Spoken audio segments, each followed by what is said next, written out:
What is up, YouTube? Today we're going to be reacting to 3 disturbing 911 calls with backstories. I know we haven't been doing a lot of these long form reactions, but we're back at it. I'm going to be uploading really consistently with these. Let's just jump into it. Oh man, this music is already creeping me out. I'm not here for it. Sean Great stalked northern Ohio between 2006 and 2016, slaughtering women after assaulting them. Bro looks like the stereotypical stalker. I am so sorry, but when I close my eyes and I ask myself, what does a stalker look like? It's that. Literally like that. Assaulting them. He's now on death row awaiting execution, thanks to one would-be victim's bravery. The following 911 call you're about to hear is of that would-be victim and is possibly one of the most tense 911 calls you'll ever hear.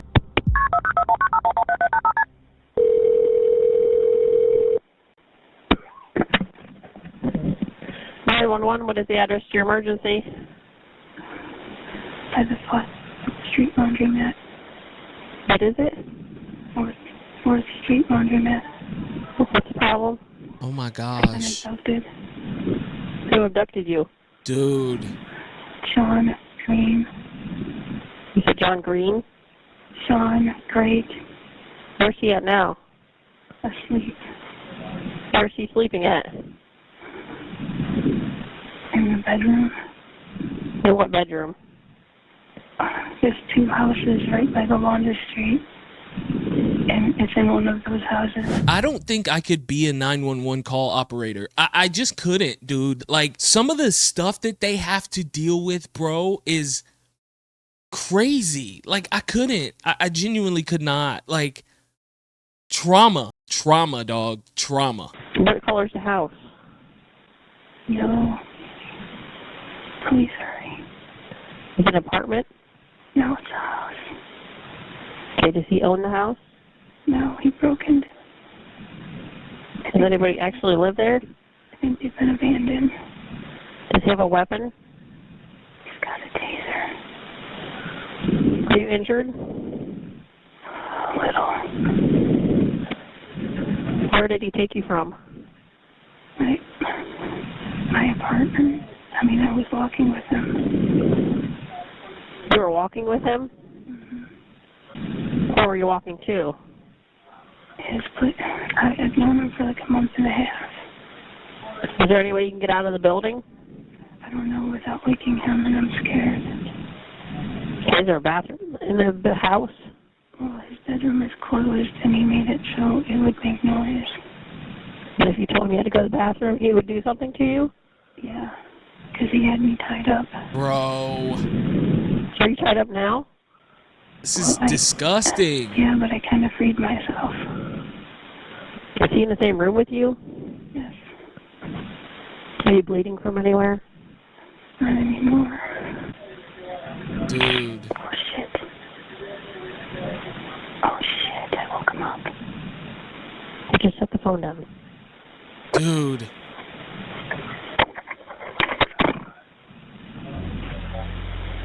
While the 911 dispatcher continued talking the caller through escaping, Jane accidentally knocked over her captor's taser, waking him. The line went dead briefly, and she was suddenly minutes away from being the 6th victim of the serial killer Sean Great. And by this point, the police knew they had to race if they wanted any chance of saving the helpless woman. Great sat up in his bed and stared at the floor, before laying back down again, not realizing that Jane was on the phone with the police. Are you still there? How much longer? What? How much longer? How much Are there any longer? officers outside? No. Okay, they're in the area. Can you get out of the house? No, stupid. It's locked. Are you at the door? Yeah, I am. She's at the door. What? She's at the door on the right side of the house. She got out of the bedroom. Is there a window there? Yeah, I'm looking out of it. Tell him to come back. She said, Hurry, hurry. she said to hurry up and come back. Oh my gosh, Yeah, they bro. can see me if they come locked. to it. The door is locked. Hurry up, get out here. Dude. Where is he? Oh my God. Still sleeping? Yeah. Okay, they have her. He's not armed. Unarmed? Yeah.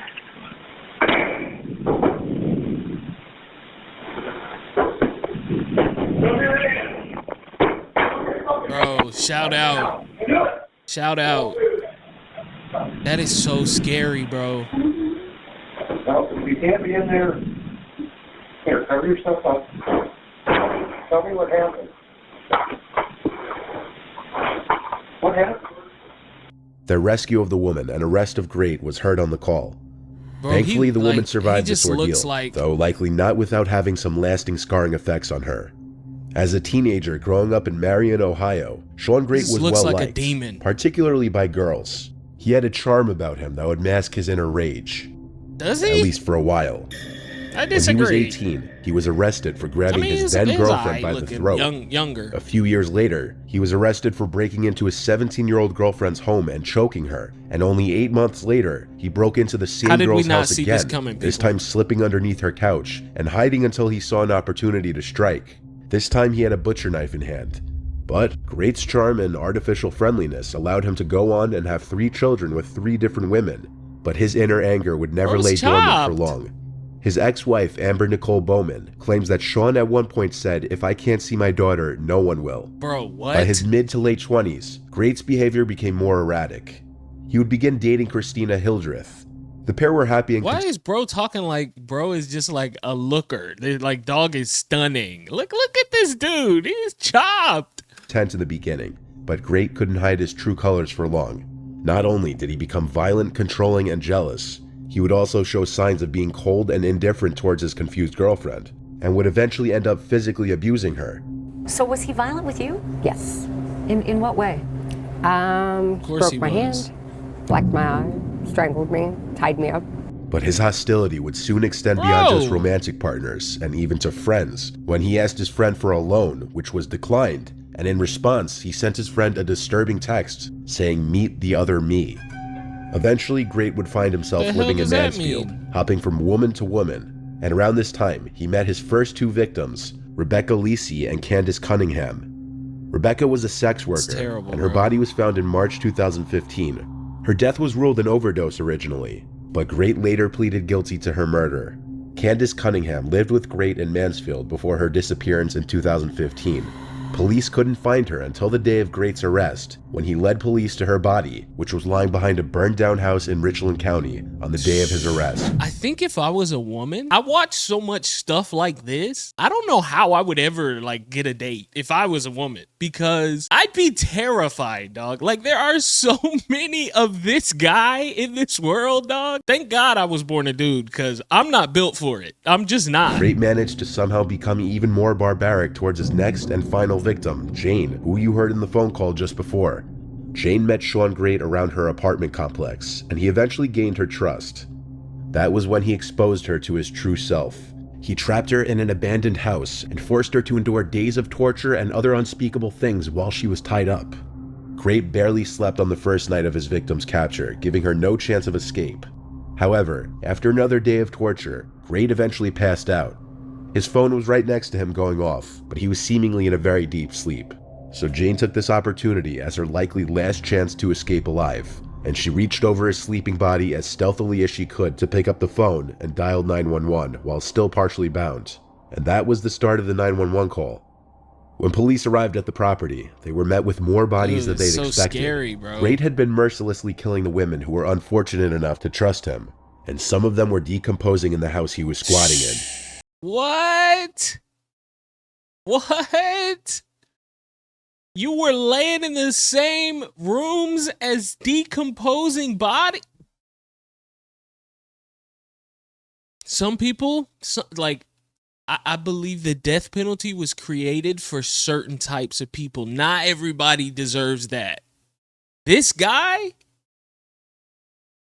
deserves that. The 911 operator received a lot of hate and ridicule over her loud voice and constant seemingly unnecessary questions during the call, Facts. as many people believe she could have very easily led to Great being awoken, either by the sound of her voice or because of all the questions she was making Jane Facts. answer.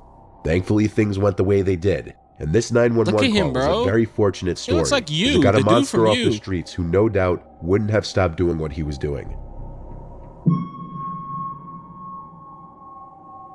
The call you're about to hear was made by millionaire James Bob Ward, reporting that he had just shot his wife. His tone throughout the call is very monotone, What? calm, and nonchalant, considering the matter for which he's making the call.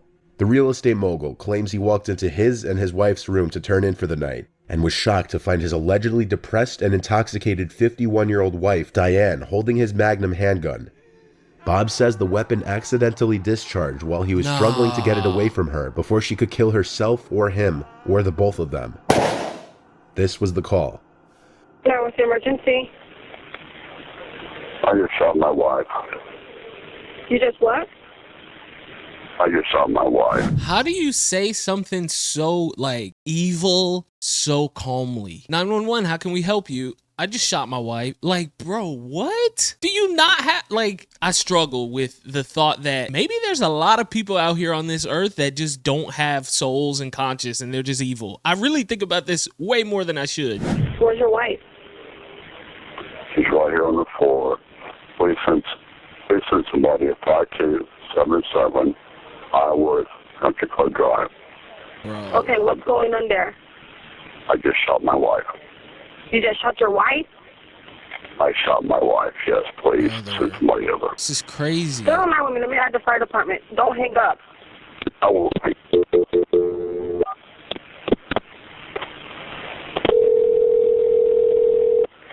Where's the weapon at, sir? Orange County Fire Rescue. The address of your emergency? 44. 5277 Iowa Country Club Drive. On there. This is I just shot crazy, my bro. wife. Listen to how he where's just the says weapon? it. It's in Is that where the, she's from? Yes. I'm sorry? Where, is she breathing? No, she's dead. You know that for sure. I think so, yes. Okay, sir, where is the weapon? It's in the nightstand next to the bed in the master bedroom. And I'll be glad to meet the officers at the front door. Where is your wife, sir? She's on the floor in the master bedroom. How old is she? Born in 1954. Okay, you're sure she's not breathing or? She's dead. She's done. I'm sorry. That's Sir, insanity, did you bro. purposely do this? No, Or was it an accident? it was an accident. How long ago did this happen, sir? Probably 5 minutes ago. I'm on the front steps. You're out on the front Yeah. steps? Yeah, I'm on the front steps. Okay. And leaving the front gate, I'm on the front steps and go Bro. upstairs and go find Diane. Yeah, they're passing. You told me back up. Did you see the deputy? Yeah, I see lights, but they're somewhere back up. Ask them back up. Hey, guys, over here. Over here. Guys, over here. Here, you're on the phone. I'm making the phone stop. No, I got him on the phone. We're good. We can hang up for with him. Okay. Bob was Wow, charged with bro. second-degree murder of Diane. He has always claimed the gun went off when he was trying to get it away from Diane, but prosecutors believe the two were arguing over financial problems, and that's why Bob shot her. Bob pulled out the Now it was up blicky. to a jury to decide. But to this day, the question is, Rip was Diane, Diane Ward's bro. death really just a tragic accident? Or did her husband Bob murder her in cold blood? Nah, he Well, it not was too cold long blood. ago, a significant discovery of a letter from the grave may finally answer the question that's confounded the justice system and haunted the Ward family since the day Diane died. What does that mean? Bob and Diane had it all. A happy 26-year-old marriage, 2 daughters, and enough money to own numerous luxurious estates in several states.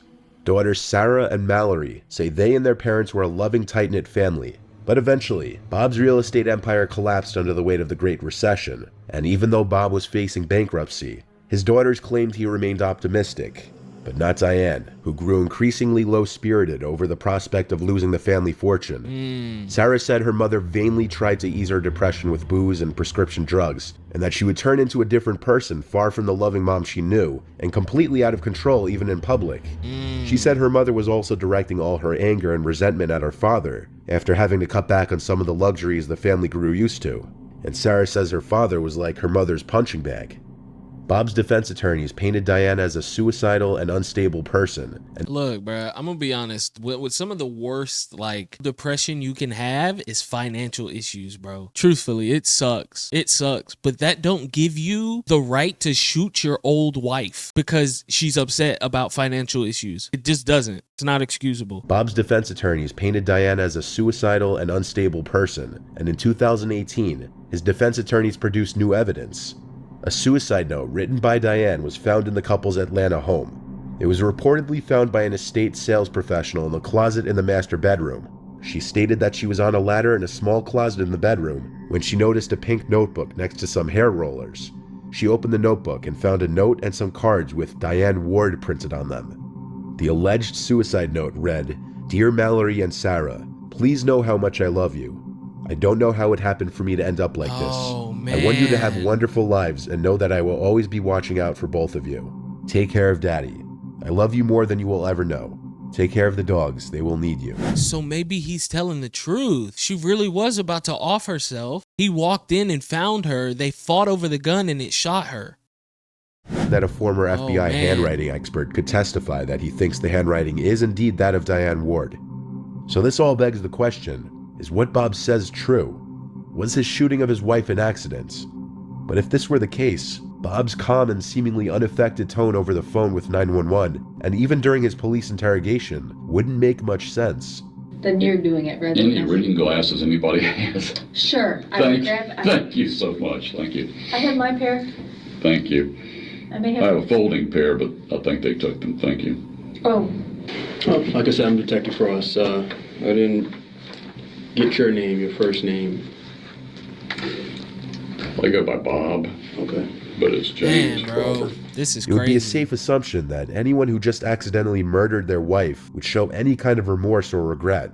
Right. But Bob was calm and seemingly unaffected throughout. That's the thing that gets me, though. Like, he's so calm, bro. Like, I mean, maybe what was happening was about to happen, but he's doing a terrible job acting like showing that that's what was about to happen. Bro seems like he's happy, or at least unaffected. But Bob was calm and seemingly unaffected throughout. He's still in prison today. This last one has been circulating the internet for decades, and you've likely heard it before. In fact, I've included it in a video I privated many years ago. I'm sure some of you remember. But new information has arisen on this call recently. This is Ruth Price of 3877. What's the problem, ma'am? Oh, well, there's some guy been checking the place out. Oh. Well, what does that mean? He went in the back. I have an apartment in the back, and he said he was looking for a guy. And he comes to my door, and said he's looking for an apartment. So I live alone, and I'm an old lady. Mm-hmm. Where is he now, ma'am? I have no idea. Oh, man, bro.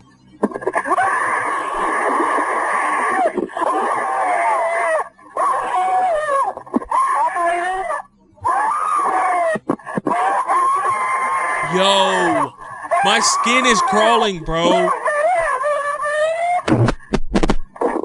For the longest time, this phone call was commonly just referred to as things like old woman murdered during 911 call. For a long time, people speculated that this call is just... Bro, I have to recover. Oh my God. I was not prepared. I was not prepared at all. I was not prepared for that.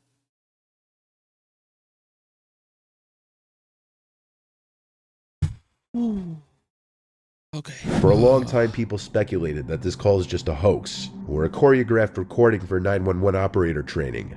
Eventually, though, the woman's name was revealed to be Ruth Price, and it was learned that the call was in fact real.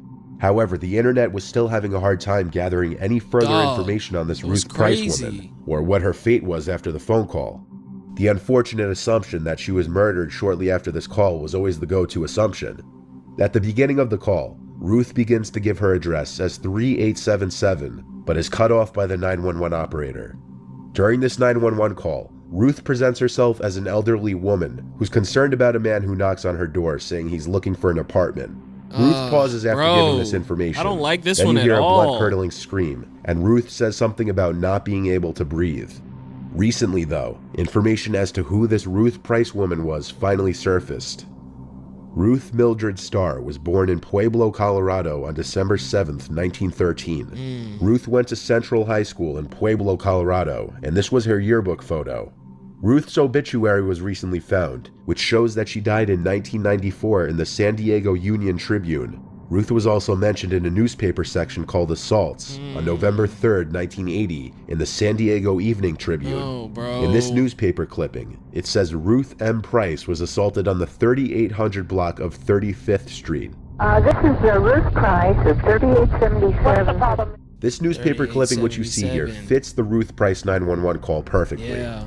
It wasn't a hoax, and it wasn't a 911 training call. That blood-curdling scream was unfortunately... The 35th Street was calling police to advise them of a prowler in the area. When she was grabbed from behind and choked, she was able to break the attacker's grip after dropping the telephone, screaming and pulling at the attacker's hand. The youth fled. Price said she did not know why she was assaulted and had never seen the suspect before. So she survived, right? Is this the same woman? Yeah. So she didn't die that day. It wasn't a hoax, and it wasn't a 911 training call. That blood-curdling scream was unfortunately very real. But fortunately, even in Ruth's old age, she managed to fight off her attacker and live for another 14 years. Ruth, what seems like a realistic possibility now is that this call was used to shock trainees for 911 call taking because of how blood-curdling and disturbing her panicked screaming was. And thus was born the legend of an old woman brutally murdered while on the phone with 911. At least this story had a much happier ending than originally thought. That was crazy. Shout out to the homie Mr. Nightmare. If you like the video, drop a comment and drop a sub and turn on that noti bell, and I'll see y'all in the next one. Goodbye.